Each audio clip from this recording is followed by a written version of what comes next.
Sir, હમ શું endoscopy surgery બહુ મોંઘી નથી?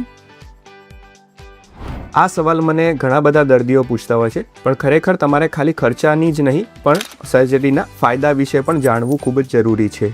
એન્ડોસ્કોપિક સર્જરી એટલે જેને દૂરબીનથી ઓપરેશન કરવું એ પણ કહેવાતું હોય છે, કે જેમાં શરીરના નેચરલ રૂટથી જ પેશાબના મારફતે દૂરબીન પસાર કરવામાં આવે છે, જેના દ્વારા પથરીના લેઝર ફાઇબરથી નાના નાના એકદમ ટુકડા કરી રાખવામાં આવે છે અને જેને પેશાબ વાટે કાઢી નાખવામાં આવે છે. આ સર્જરીના ફાયદાની વાત કરીએ તો એમાં દુખાવો એકદમ નહિવત જેવો થતો હોય છે, બ્લડ લોસ પણ એકદમ નહિવત હોય છે અને ઇન્ફેક્શનની શક્યતા પણ એકદમ નહિવત હોય છે, જેના કારણે તમારી રિકવરી એકદમ ઝડપી થઈ જાય છે અને તમે વિધિન 1-2 ડેઝની અંદર જ તમારું રૂટીન વર્ક કે જોબ રિઝ્યુમ કરી શકો છો. એટલા માટે ખાલી ખર્ચ જ નહીં પણ રિકવરી અને તમારે લોંગ ટર્મના ફાયદાને પણ ધ્યાનમાં રાખવું જોઈએ. વધુ માહિતી માટે આજે જ અપોઇન્ટમેન્ટ બુક કરો સ્વસ્તિક ગેસ્ટ્રો એન્ડ ન્યુરો હોસ્પિટલ.